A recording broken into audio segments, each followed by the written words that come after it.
La terrorífica historia de un veterano de guerra.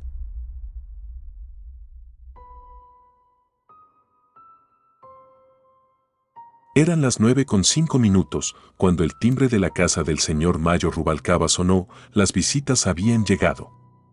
Su hija y su esposo, que recién habían sido padres, visitaban al señor Mayo para presentarle a su nieto recién llegado al mundo. El señor Mayo vivía solo en su rancho, en un pueblo alejado del municipio de Tuxpan. Él los recibió e invitó a pasar a su casa, y ya dentro de ella, su yerno, esposo de su hija, miraba atónito la gran cantidad de fotos que el señor Mayo tenía en su sala principal. Todas ellas eran fotografías de su estadía en el ejército y en la guerra civil de un país centroamericano cuyo nombre ahora no recuerdo. El señor Mayo se sentía orgulloso de su pasado como miliciano y de todas las acciones que había emprendido en el conflicto que le había tocado participar. Con elevada presunción, hacía alarde y engrandecimiento de todo lo retrato en las fotos, cosa que su yerno escuchaba atento y con mirada perdida, comunicando su desatada imaginación. Paralelamente escuchaba las narraciones de su suegro. El bebé, el motivo por el que estaban allí, aún dormía en su carriola, y su madre, la hija del señor Mayo, estaba en la cocina preparando una deliciosa cena, como lo había prometido días antes de su visita. Mientras tanto, el señor Mayo invita a su yerno a sentarse y a beber un trago mezcal, hecho por los habitantes del pueblo. No encontrarás mezcal como este en otro lado, carajillo, decía el señor Mayo con plena felicidad en sí mismo. Encendió una fogata en su chimenea, ambos hombres se sentaron frente a ella, bebieron sus tragos, sonreían y suspiraban frente a ese fuego amarillo y arropador que le daba calor en esa noche. Colocada su atención sobre el fuego de la chimenea, vio que por arriba de ella había una foto un poco más interesante que el resto. Un joven señor Mayo, con rifle en mano, lo levantaba en señal de victoria al cielo, sonriendo y señalando con el dedo índice de su mano izquierda hacia la cámara que lo fotografiaba. Pero eso no era lo más llamativo de esa fotografía. Lo llamativo era lo que había debajo de esa bota color negro, cubierta por un pantalón verde de tela fina. Eso era lo que más llamaba la atención del joven yerno. «Señor, quisiera saber qué fue lo que ocurrió el día de esa foto», preguntó señalando la fotografía arriba de la chimenea. El señor Mayo suspiró y frotó sus manos, sirvió 2 tragos de mezcal, dijo: «Toma asiento, mi amigo. Esa es la historia de un héroe de guerra». El señor dio inicio a su relato, bebiendo mezcal para refrescarse la garganta y no hacer pausas innecesarias. Contó: «La división de hombres a la que yo pertenecía recibió la orden de asaltar los edificios principales de una población llamada Santa Casilda, incluido el hospital de maternidad. Ya lo habrás relacionado a la fotografía, donde con orgullo puse mi bota sobre la cabeza de esa mujer y su bebé asesinado, librando a ese pueblo de invadirse de nuevos guerrilleros en un futuro». Decía orgulloso de su hazaña: «Recuerdo muy bien toda esa operación y la planeación previa a ella. Estábamos nosotros instalados en una comunidad cercana a Santa Casilda, y este pueblo era necesario tomarlo para poder cruzar hacia la capital. Nuestro bando, la insurgencia, estaba por llegar a la capital para tomarla y tomar el gobierno del país. Salimos la madrugada de un miércoles en convoy, múltiples camiones militares, cargados de valiosos hombres cada uno. Cada escuadrón, a bordo de un camión cada uno, recibió la orden por parte de nuestro sargento de atacar cada quien un edificio o institución estratégica. Yo recibí la misión de capturar el hospital de maternidad y a todas y todos los que allí estuviesen. Recibimos como primer ataque apoyo aéreo que debilitó las comunicaciones de Santa Casilda. Posteriormente, cada escuadrón se dirigió a su zona ordenada. Con un puñado de 25 hombres que iban bajo mis órdenes, cada uno empuñando su arma y con mucha hambre de ver sangre guerrillera derramada, llegamos al hospital de maternidad, que ya estaba dañado por los bombardeos del amanecer. Bajamos del camión y ordené una barrera de 10 hombres que rodearan el lugar. Nadie entraba y nadie salía. Yo, con el resto del escuadrón, ingresamos al hospital. Oh, amigo mío, hubieras visto los rostros de esas mujeres.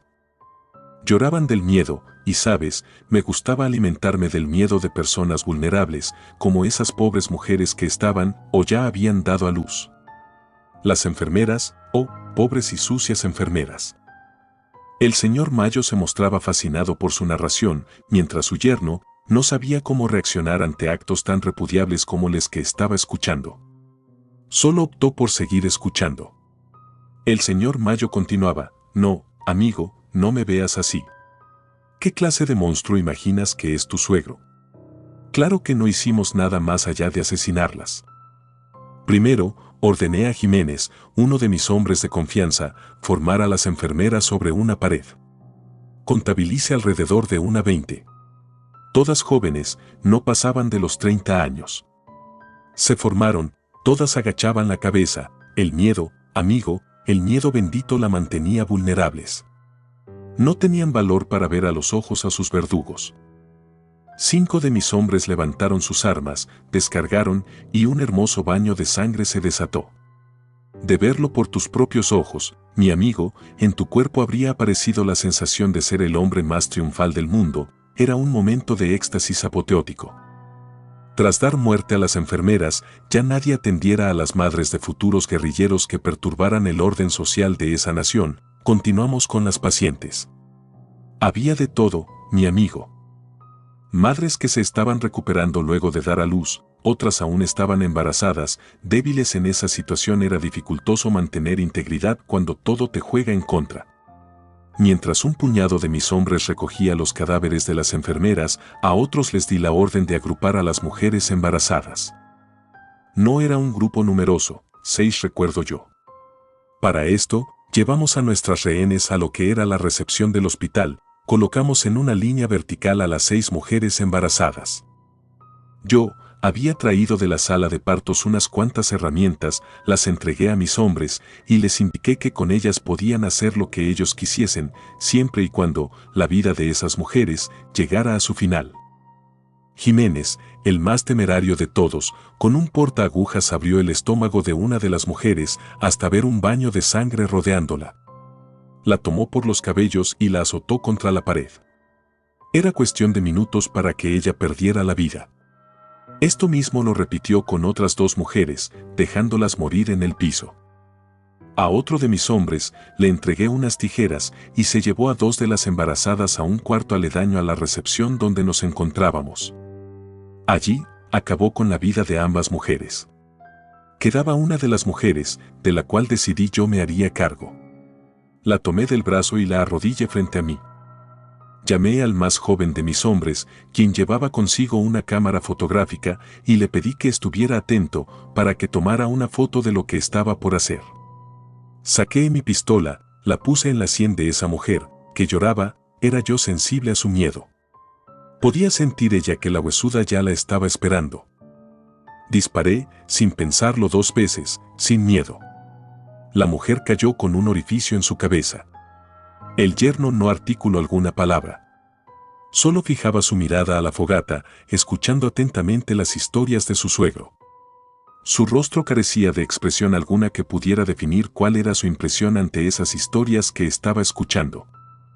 Luego, amigo mío, Jiménez, ese hombre perverso y atrevido, me llamo, había encontrado la sala donde estaban los bebés en sus incubadoras. Ya no había enfermeras, no había madres, solo nosotros, hombres elegidos por la mano divina para erradicar el brote guerrillero que tanto daño podía y estaba haciendo a esa nación. Así que, mire a todos mis hombres, que ya estaban reunidos allí, y sabían muy bien lo que yo comunicaba con mi mirada. Todos sacaron de su bombacho pantalón su cuchillo, que le era dado al momento de salir del campamento, y ya sabes lo que hicieron. Por Dios. Es como si un miliciano sediento de sangre en medio de un conflicto al que le importa un bledo su integridad, tomara un cuchillo de la cocina donde está mi hija y partiera en 2 a mi querido nieto. Ante este comentario, el yerno dijo: cállese la boca, no mezcle sus abominaciones de guerra con mi hijo, suegro. Tenga respeto. Mayo solo bebió de su trago, y sin hacer mucho caso al comentario de su yerno, continuó: yo tomé a uno de los bebés, y tuve la fantástica y macabra idea de colocarlo encima de la mujer a la que había arrebatado la vida de un plomazo momentos antes. Llamé al joven fotógrafo del equipo, y le dije: hijo, tómame esta foto. La colgaré en la sala de mi casa, como recuerdo de nuestra gran hazaña. Y ahora, aquí la tenemos frente a nosotros, amigo mío. Cuando don Mayo dijo esto, el fuego de la chimenea se apagó, su nieto comenzó a llorar, y la fotografía, esa de la que tantas cosas horribles habló, se cayó de su lugar. El yerno de don Mayo acudió al llanto de su hijo. Ese momento coincidió con la aparición de la hija de don Mayo, que salía de la cocina con la cena lista. Su esposo la llamó diciéndole: «Querida, nos vamos. Recuerdo que hay unos asuntos urgentes que atender en casa. Vámonos, luego volveremos a cenar con tu extraño padre». Tomó de la mano a su mujer y con su hijo en brazos, salieron de la vivienda. El viejo don Mayo le gritó: «¿Qué?». Pero apenas estábamos por cenar. ¿A dónde van? Cuando don Mayo dijo esto, su yerno lo miró con desprecio y molestia. Sin decir palabra, se retiraron de su casa. Don Mayo ya no pudo hacer nada para evitar que se fueran, azotó sus manos sobre sus ingles, y aunque solo, no desperdiciaría la cena que su hija ya había dejado en la mesa. Se sentó a comer el rico platillo de corundas con crema y salsa roja que le habían preparado, y ante la ausencia de los demás, comió los demás platillos de corundas. Después tomó un baño, y se fue a dormir. Se recostó sobre su cama y cerró los ojos para extraviarse en un cómodo sueño. No había nada por qué preocuparse. Hasta esa noche, un ruido escandaloso despertó a don Mayo en la madrugada. Cuando despertó, el ruido volvió a sonar, y pudo escuchar con claridad que éste provenía del interior de su casa, pero obviamente eso no podía ser. Él vivía solo. Su hija y su familia se habían ido y no habían dado aviso de que fueran a regresar. El ruido volvió a escucharse más estruendoso, y don Mayo creyó que algo estaba forcejeando en su casa. Agarró de su closet una escopeta que siempre tenía consigo para casos de emergencia, y saliendo de la habitación en postura defensiva se dirigió al centro de la sala.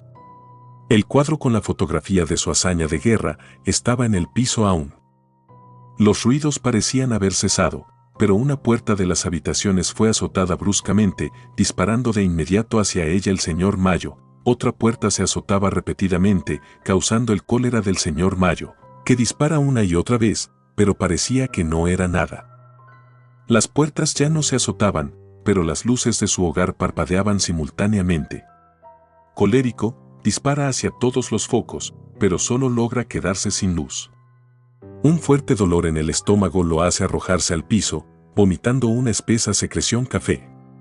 Desde el piso, don Mayo veía que extrañas personas lo rodeaban en su propia sala. Eran 6, 3 hombres y 3 mujeres. Lo rodeaban y veían fijamente. Su vestimenta era blanca, tanto de hombres como mujeres. Don Mayo estaba débil tirado en el piso. Le era imposible tomar su fusil para acabar con esos extraños e interesantes intrusos. Él seguía vomitando, no cesaba de salir de su cuerpo esa secreción café. Uno de los hombres tomó la palabra y dijo: ¿creíste que nos habías matado por completo en aquel hospital cuando éramos unos bebés? ¿Pensaste que no regresaríamos por ti? Tus palabras han sido poderosas al pronunciar nuestra horrible muerte. Mira, ahora hemos crecido, en otra dimensión, en otro mundo. Un mundo que desconoces si no entendieras su composición, hasta ahora que te haremos llegar a él. ¿Ya viste que no nos mataste del todo, mi querido sargento? Don Mayo, con la debilidad que presentaba, solo se limitaba a decir: aléjense de mí, por favor, déjenme, váyanse. Otro de los hombres exclamaba: pide piedad del viejo cascarrabias. Que no me haga reír, quien comete atrocidades contra los débiles merece estar donde nosotros. Sujetémoslo y llevémoslo a nuestro mundo, con nuestro amo. Los extraños intrusos tomaron al débil don Mayo. Las luces a las que él les había disparado parpadeaban otra vez. Las mujeres encendieron la chimenea, y los hombres llevaban a don Mayo a ella, lo arrojarían al fuego. Era tal su debilidad que entes como ellos pudieron entrar en contacto físico con él. Las luces parpadeaban. Don Mayo exclamaba: suéltenme, bestias del inframundo. No quiero morir. No quiero morir. Uno de los hombres mencionó: morirás. Y pagarás por tus atrocidades. Un don Mayo débil, sin mucha fuerza para oponerse a energías de un extraño plano diferente al nuestro, previamente a ser arrojando a la chimenea, veía a todas las mujeres que había asesinado aquel día en el hospital de maternidad. Todas ellas aún con sus batas maternales, cubiertas de sangre, sin hacer movimiento, esperaban ver a don Mayo, su verdugo, ser tragado por las llamas del fuego. Don Mayo fue arrojado a las llamas de su propia chimenea. Consumido por el fuego, este se extendió por toda la casa, y lo primero que quemó a su paso fue la fotografía de don Mayo con su pie sobre la cabeza de una mujer y un recién nacido muertos. Con el paso de unos minutos, la casa se consumía en llamas en su totalidad. La tragedia había llegado a esa zona de la ciudad. La extraña muerte e incendio de la casa de un veterano de guerra que alardeaba de su valentía y de sus hazañas por erradicar la semilla de la rebeldía de aquel país centroamericano. Se cree hoy en día que don Mayo acompaña a todas sus víctimas en el limbo, donde solo ellos conocen sus prácticas para mantenerlo en una tortura constante para toda la eternidad.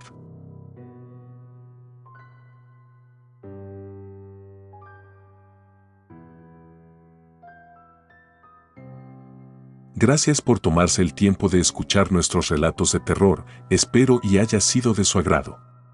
Si te gustan los relatos de terror, apóyanos a darle like y compartiendo, o haciendo un comentario, ya que eso nos ayudaría a la mejora continua. Si aún no estás suscrito o suscrita, los invito a que lo hagan para que no se pierdan de los mejores relatos de terror de Lamentos de la Noche. Gracias por el apoyo y buena vibra. Relatos escritos y adaptados por Sebastián Covarrubias Gallegos.